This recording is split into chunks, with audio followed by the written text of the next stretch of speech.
Cold War Zombies DLC 4 is right around the corner, so what better way to prepare Forsaken than going over everything you need to know. There's a lot of information to get through in this video. We're breaking it down bit by bit, and I guarantee there's some bits you won't know about, so it's worth watching this video all the way through to the end. If like me, you're super excited for this map to drop, let me know your thoughts in the comments below. Drop this video a like rating, and to make sure you never miss out on anything to do with Forsaken, make sure to subscribe to the channel. Jumping straight into things, let's talk about the storyline very briefly. Why are we here? What characters are going to be important? And some of the plot twists that we can expect. Well, previously in Mal with the Totem, Requiem strike team stopped Dr. Alexandra Valentina from unleashing an undead army into our dimension, narrowly escaping Omega Group's clutches thanks to Samantha Maxis and her newfound powers. Requiem's director has plans for Samantha Maxis, employing unorthodox methods to help her understand the powers she's developed during her time in the Dark Ether.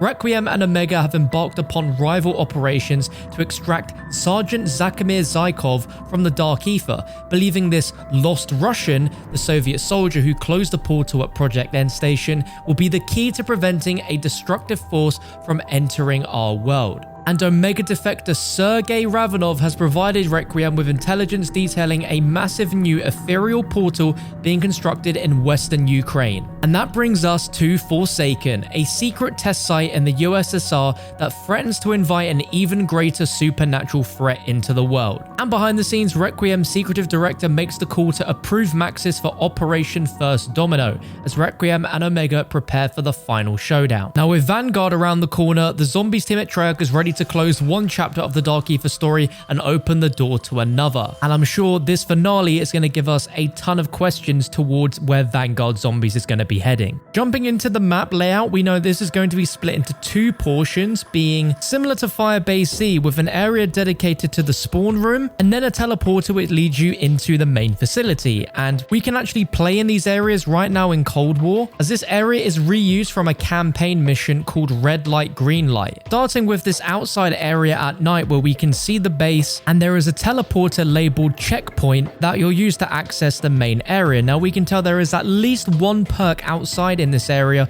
which is depth perception, and more likely than not, just like Firebase C, you can teleport back here at any time. The main area of the map is centered around a fake American town, and again we can explore all of this area already within the Cold War campaign, and this will feature some really exciting amusements as part of the map. The first being that there's a theater which, written in the Zombies map, says coming soon Nakda and Toten. Now I don't know if this is Treyarch's way of teasing that a standalone Nakda and Toten is coming at some point. I really don't know, but we can't help but notice that detail. And inside of it, written on the wall, is some blood that says Kravchenko lied. Now what's really interesting is in the Instagram version of this trailer, that writing has disappeared, but clearly something has gone very wrong with Omega scientists working here, and Kravchenko might have betrayed everyone with what he wants to do in this facility. One of the other standout areas of this map in the campaign is that there is a full-on arcade, and there's a few glimpses in this trailer where we see zombies and characters fighting zombies inside of this arcade. Now in the campaign, you can actually go up to most of these arcade machines and play classic Activision titles. Well, thanks to a series of tweets from COD Tracker, who have somehow got access to the Season 6 Zombies calling card challenges,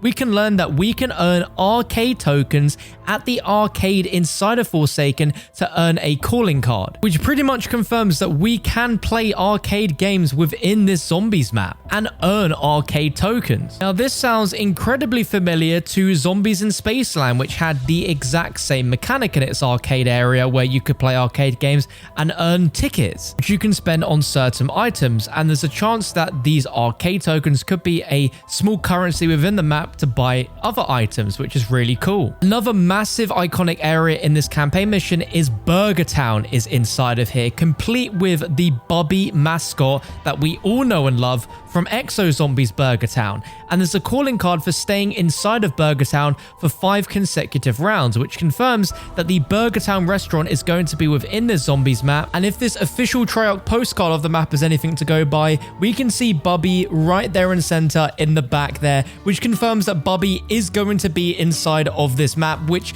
is absolutely insane. Who would have thought that all those years ago, seeing Bobby and Exo Zombies, he'd one day make it in a Treyarch Zombies map? I can't believe it. And also, who else gets heavy transit vibes when they see this postcard? That's because they've styled this exactly like the loading screen from Transit, which was a postcard from Green Run before it got overran, and here we're seeing a postcard of any town before it got overran with zombies. Now there's some other areas which are on elevated platforms, and you can get to these seemingly by using teleporters or by using a zip line, which are returning from Mauer de Toten. One of the other main parts of the map is a central room which has a massive teleporter which things from the Dark Ether are going to be seeping into, which includes the new three-headed zombie which is called the Abomination. Now the creepy backstory behind these abominations is, we see in the trailer, attached at the back of the zombie is a demented echo, which confirms that this is a mutation of someone who was a human in the Dark Ether long ago. Now this map is packed with new perks and new weapons, so starting off with PhD Slider, the 10th and final zombies perk in Black Ops Cold War, with the following effect: sliding into enemies will trigger an explosion.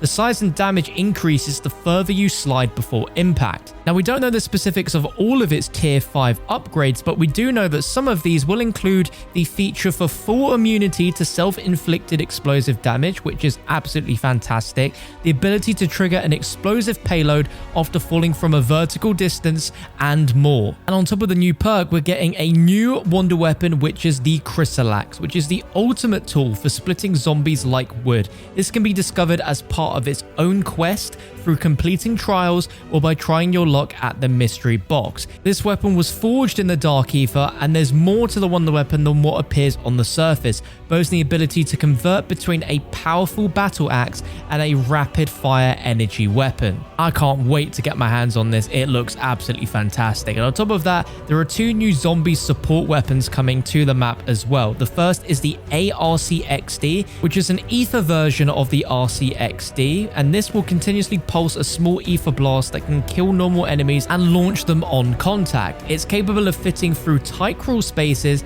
yet powerful enough to send a group of undead soldiers back to their graves. And secondly is the hand cannon, which was originally part of the campaign and introduced to multiplayer in Season 4. This is hindered only by a strong vertical kick and slow rate of fire, but it can blast away zombies with ease, especially special and elite enemies with precision shots. Now, if it wasn't obvious enough, the name of the map Forsaken is obviously tied into the fact that we, both Omega and Requiem, are trying to capture the Forsaken. Now, the Forsaken serves as both the announcer in Zombies as well as the main antagonist for the Dark Ether story, and he is the ultimate villain of the Dark Ether and the reason that the Dark Ether forces are invading the world. As we can see from this blueprint created by Dr. William Peck, it shows a chamber that's being created to trap the Forsaken. Both Requiem and Omega want to achieve this goal in order to stop the dark forces of the Dark Ether leaking further into their world, but Omega want to use the Forsaken for their own abilities in the arms race against Requiem to ultimately win the Cold War and use the Forsaken as their own tool in order to create total Omega domination. Now, I have a feeling that this isn't going to go down very well, and as you can see from this,